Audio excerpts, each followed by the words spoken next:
నమస్తే, నేను సిరి. సో, ఈ మధ్య కాలంలో చూసుకున్నట్టయితే మస్తు మంది ఎట్లా అంటే నేను నాగదేవతనని, లేకపోతే నాకు దేవుడొస్తున్నాని, ఇంకొంతమంది ఏందంటే వాళ్ళు ఫోన్ నంబర్లు ఎప్పుడు, లేకపోతే వాళ్ళ పేర్లు ఎప్పుడు వాళ్ళు చూడకుండానే ఇట్లాంటివన్నీ చాలామంది అయితే తెర మీదకి వస్తారు. వాళ్ళు దేవుళ్ళని చెప్పుకుంటున్నారు. కొంతమంది వాళ్ళకి సపోర్ట్ చేస్తారు, కొంతమంది ఏమో వాళ్ళకి వ్యతిరేకిస్తున్నారు. అయితే ఈ మధ్య కాలంలో ఏంటంటే మల్లికార్జున ముత్య అని చెప్పేసి ఒక వ్యక్తి అయితే ఆయన ఏంటంటే వాళ్ళ పేర్లు చెప్పడమే కావచ్చు, ఫోన్ నెంబర్లు చెప్పడమే కావచ్చు, వాళ్ళు చూడకుండానే చెప్తున్నాడంట. మరి అందులో ఎంతవరకు వాస్తవం ఉంది? కొంతమంది ప్రముఖ ఛానల్స్ వాళ్ళు కూడా వెళ్ళి అక్కడ ఆయన చెప్పేది నిజమే అని కూడా వాళ్ళు కూడా ఒక డిక్లరేషన్ అయితే ఇస్తారు. మరి ఇందులో ఎంతవరకు వాస్తవం ఉంది? అస్సలు మానవుడికి ఇట్లాంటి ఒక శక్తి ఉంటుందా నిజంగానే? మరి మానవుడికి ఇంత శక్తి ఉంటే ఇప్పుడు వచ్చే ఇవన్నిటిని మరి అడ్డుకునే శక్తి ఉంటుందా? సో ఇట్లాంటివి చాలా అనేక డౌట్లు అయితే ఉన్నాయి. సో మరి ఆ డౌట్లకి మనకి ఈరోజు ఆన్సర్ దొరకదా అని నాకు తెలియదు. కానీ సో ఇట్లాంటివన్నీ మరి జరుగుతున్నాయి. ఏంటి వీళ్ళ పరిస్థితి ఏంది, అసలు వీళ్ళు దేనికోసం ఇట్లాంటి పనులు చేస్తున్నారని తెలియజేయడానికి నేను తెలుసుకోవడానికి ఈరోజు అయితే మనతో పాటు ఉన్నారు సీతమ్మ కుమారుడు, లక్ష్మీ నరసింహ కొడుకు, మన రాఘవ సతీష్ శర్మ గురూజీ గారు. నమస్కారం సార్. శుభాశీస్సులమ్మ. గురుగారు, ఇక్కడ నాకు మీ మీద కూడా కంప్లైంట్ ఉన్నది. మీ మీద కూడా నాకు కంప్లైంట్ ఉంది. చిచ్చి కనీసం 100 తక్కువైతే అని మాట్లాడను నేను. ప్రశంసలు నాకు కొన్ని లక్షలు ఉన్నాయి. ఎప్పుడైనా గుర్తుపెట్టుకోమ్మా, విమర్శించే వాళ్ళని నేను గౌరవిస్తా. ఎందుకంటే ఆ విమర్శలో నాకు సంబంధించింది ఏదన్నా ఉపయోగపడేది ఉంటే తీసుకుంటా. ఒకవేళ ఒకరి మీద ఇష్టం నా మీద కోపంగా మారితే పోనీలే అనుకుంటా. ద్వేషించను. నన్ను తిట్టారని కామెంట్స్లో బూతులు మాట్లాడారని, నన్ను బూతులు తిట్టినా కోపడినా అన్నా కూడా అవతల వాళ్ళ మీద ఉన్న ప్రేమ ఇష్టం నా మీద కోపమైందే తప్ప వాళ్ళకి నాకు ఏ సంబంధం లేదు.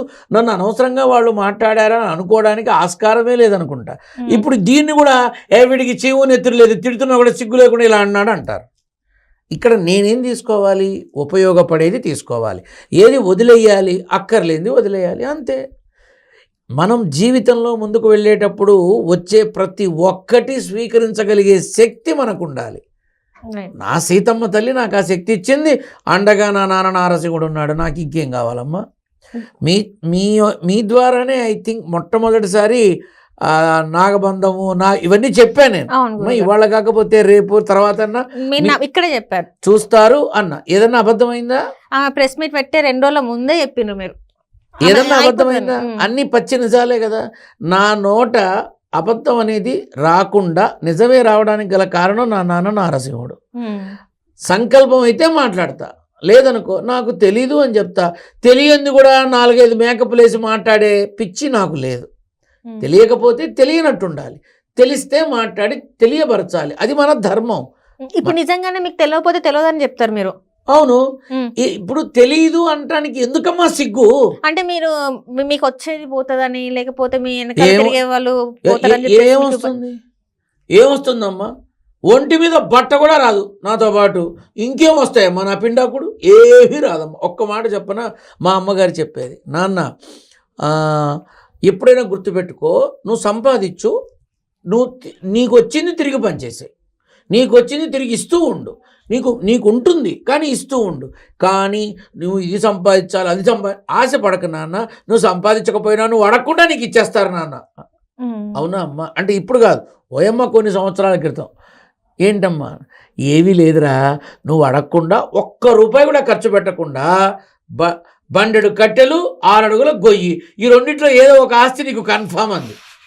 కరెక్టేగా? 1 రూపాయి పెట్టక్కర్లా, టెన్షన్ పడక్కర్లా, రిజిస్ట్రేషన్ల కోసం పరిగెత్తక్కర్లా, ఎవరి చుట్టూ పడక్కర్లా, ఏ బ్రోకర్లని పట్టుకోవక్కర్లా. ఇలా పోయానా అలా వచ్చేస్తుంది, ఇలా వెళ్ళిపోతా, అయిపోయా. అంటే తొందరగా తీసుకెళ్ళి దహనం చేసేస్తారు కదా, ఉంచరు కదా. సో అప్పుడు మనం తీసుకెళ్ళే ఆస్తి మన మీద నలుగురు మంచిగా అనుకోవటమే. అది చాలరా నాన్న అంది. చాలు. అది ఇప్పుడు బతికుండగానే నేను సంపాదించా కదా, ఇది ఇలానే చచ్చాక కూడా నా గురించి నలుగురు నన్ను మంచిగా తలుచుకుంటే చాలు అని బ్రతుకుతున్నా. ఇంతకన్నా ఏం కావాలి? అంటే మంచిగా ఉండాలి, మీకు మంచి పేరు రావాలి, నలుగురు మంచిగా ఉంటే చాలు. మంచిగా బ్రతికితే చాలు, మంచి పేరు కోసం బ్రతక్కర్లా.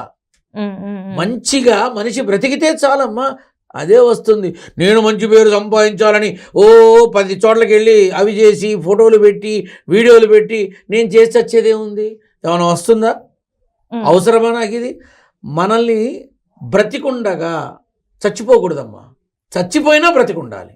మా అమ్మ చెప్పినట్టు నేను అదే ఇష్టపడుతున్నా. ఒక ప్రశ్న అడగచ్చా మిమ్మల్ని? ఏమన్నా అడుగు. అంటే ఇది ప్రశ్న నేను ఒక కామెంట్లో చూసిన అనమాట మీ గురించి. అదేంటంటే ఒకటేనా? ఇది చూడండి, అంటే ఇది కొంచెం డిఫరెంట్గా ఉంది. మరి ఈయన ఎందుకు ఇంటర్వ్యూలు ఇస్తున్నాడు, ఈయన ఎందుకు స్టూడియోల చుట్టూ తిరుగుతున్నాడు అని చెప్పేసి అంటాను. ఈయనకు అంత శక్తే ఉంటే ఈయన అందరి గురించే మాట్లాడాలనుకుంటే ఈయన ఎందుకు స్టూడియోల చుట్టూ తిరుగుతున్నాడు, ఈయనకి ఫేమ్ వద్దు అంటున్నాడు కదా, మరి ఎందుకు తిరుగుతున్నాడు అని చెప్పేసి అన్నాడు. దీనికి మీ సమాధానం ఏంది? నెంబర్ 1, మీ మాధ్యమం ద్వారా ఇంతవరకు ఈ విషయం ఏ మాధ్యమంలోనూ చెప్పలా, ఎక్కడా చెప్పలా. కావాలంటే నా మొట్టమొదటి ఇంటర్వ్యూ బిఫోర్ కరోనా సివిఆర్ న్యూస్లో ఛానల్లో నన్ను ఆహ్వానించారు. ఆ పెద్ద మనిషి, ఆ మహానుభావుడు సివి రావు గారు మొట్టమొదటిసారి నా ఈ దౌర్భాగ్యాన్ని, నా ఈ దరిద్ర మొహాన్ని కెమెరా ముందు పెట్టింది, రిస్క్ తీసుకొని ఆయన పెట్టారు. కానీ నా మాట నిజమైంది. ఆ తర్వాత సివిఆర్ హోమ్ ఛానల్లో నా ద్వారా చాలామందికి సేవ చేయించారు. మహానుభావుడు పెద్ద ఆయన, ఎంతోమందికి అన్నం పెడుతున్నటువంటి మహానుభావుడు ఆయన, అందులో అనుమానమే లేదు. అవునా? ఆఫ్టర్ కరోనా, అప్పుడు కరోనా టైం కాబట్టి నన్ను ఎవరు కలిసింది లేదు, పెట్టింది లేదు. అప్పుడు తీసిన ఇంటర్వ్యూలు కానీ, అప్పుడు చేసినవి కానీ ఇప్పుడు బాగా వైరల్ అవుతున్నాయి. ఎందుకని అప్పుడు ఎవరికీ తెలియదు. ఇది ఏమన్నా సెలబ్రిటీ ఫేసా, నా బొందా? ఏమీ కాదు, మామూలు ఫేసే, అందరిలాంటిది.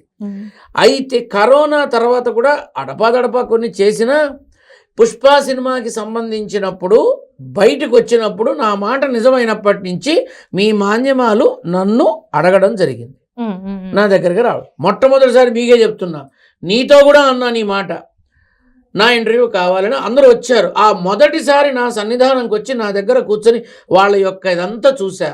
అమ్మో, 2 కెమెరాలు, 2 స్టాండ్లు, 2-3 బ్యాగులు, 3 మనుషులు, ఒక యాంకరు, ఇంతమంది ఆ మూల నుంచి 26 కిలోమీటర్లు నా ఇంటికి వచ్చి నా దగ్గర ఇంటర్వ్యూ తీసుకొని వెళ్ళడం. అంటే ప్రయాణం గంటన్నర, కార్యక్రమం గంట, మళ్ళీ వెళ్ళడం గంటన్నర, 3.5 గంటలు కేవలం ఒక అరగంట కార్యక్రమం కోసం 5 కష్టపడుతున్నారా, ఇంత ఖర్చు పెడుతున్నారా, ఇంతమంది వస్తున్నారా, పాపం ఆ బ్యాగులు మోసుకుంటూ ఇంత ఇదవుతున్నారా అని ఆలోచించి అప్పటికే నా దగ్గరికి రోజు ఏదో ఒక ఛానల్ వాళ్ళు రావటం, తీసుకోవడం జరిగింది.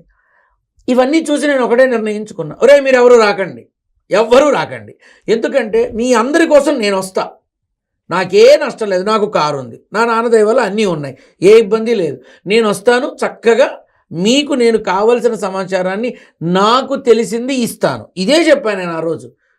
మీరు కూడా మేము వస్తాము అని అన్నప్పుడు, వద్దమ్మా నా కోసం మీరు ఎవ్వరూ కష్టపడకండి, 10 మంది కోసం ఒకడు కష్టపడచ్చు, ఒకడి కోసం 10 మంది కష్టపడకూడదని నా తల్లి చెప్పింది. నేను దాన్ని ఆచరిస్తున్నా, నేనే వస్తానన్నా. ఇప్పుడు స్టూడియోల కోసం, ఈ ఫేమ్ కోసం చచ్చిపోతున్నానని వస్తున్నానా?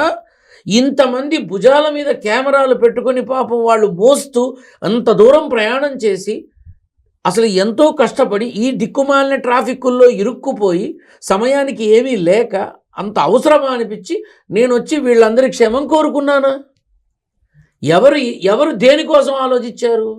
మీరు నా ద్వారా కొంత విషయాన్ని గ్రహించి ప్రజలకి తెలియజేస్తున్నారు. నేను మీ అందరి కష్టాన్ని గ్రహించి నేను వచ్చి చస్తున్నాను. ఇది కూడాను తప్పే, నో ప్రాబ్లం. నన్ను వీడికి పబ్లిసిటీ పిచ్చి అనుకున్నా, ఫేమ్ కావాలి నా మొహాన రాసి పెట్టుంటే ఎప్పటికైనా వస్తుంది. దానికోసం నేను చచ్చిపోవడం ఎందుకు? ఇప్పుడు కమలం బురదలో ఉంటుంది, నన్ను తీసుకెళ్ళండి అని అడగదు.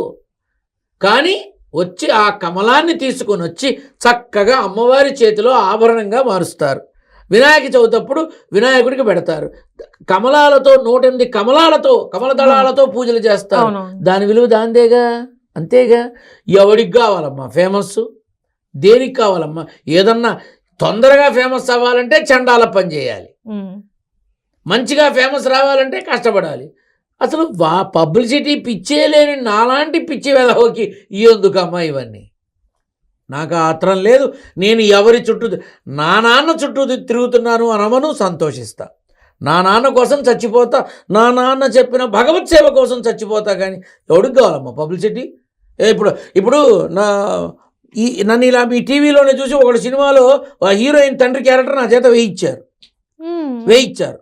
అది కూడా జరిగింది, మొన్న ఈ మధ్య జరిగింది. అబ్బా మీరు చాలా చక్కగా యాప్ట్ అవుతారు, నిజంగా తండ్రి కూతురు అనుకుంటారు, చేస్తారా గురుగారు? ఓకే రైట్, నా వల్ల నీకు మంచి ఉందా చేసుకో.